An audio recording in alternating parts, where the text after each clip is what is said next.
Pero eto, Paolo, kailan ba nagkakaroon ng mali siya? Yan. Ano ba yung nagsisimula na? Kunyari, magkaibigan naman tayo, wala naman tayong Oo. Kayo, I'm sure may mga, kayo, platonic friends sa mga girls. Pero paano natatawid? Paano napupush dun sa other side? Paano nagkakaroon ng mali siya? Second chair, ano sa tingin mo? Pinasa? Papasa ko sa'yo. Bakit? Ano po yan, Your Honor? Wow, alam mo malalaki na babingi pagka medyo hirap silang i-deal yung Hindi, sige, question. ikaw, Madam Chair. Anong ano mo?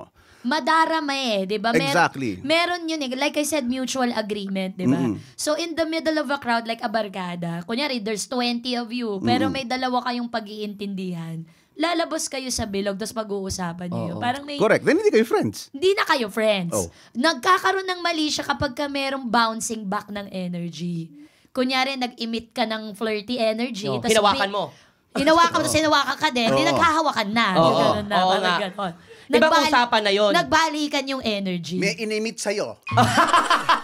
May Ibang inimit sa'yo. pag-iimit May yan. binato sa'yo. May binato sa'yo. May binato Oh. sa'yo. Kung nakikita nyo lang po sa mga nakikinig, yung pag-imit sa mukha po May talaga inimit pinaano. Totoo. Buti na lang Naiintindihan nakapikit ko yun. siya kasi yung na-imit nakakahilam. Wala lang nai-ere dito sa lahat ng mga sinabi. Mali siya lang yung tinanong ko Napunta tayo sa pag-imit-imit Kasalanan ko rin yun dahil words ko yun. Yun nga kasi. Mali siya lang pinag-uusapan, Madam Chair. Ano ba Ibang naman klase. to?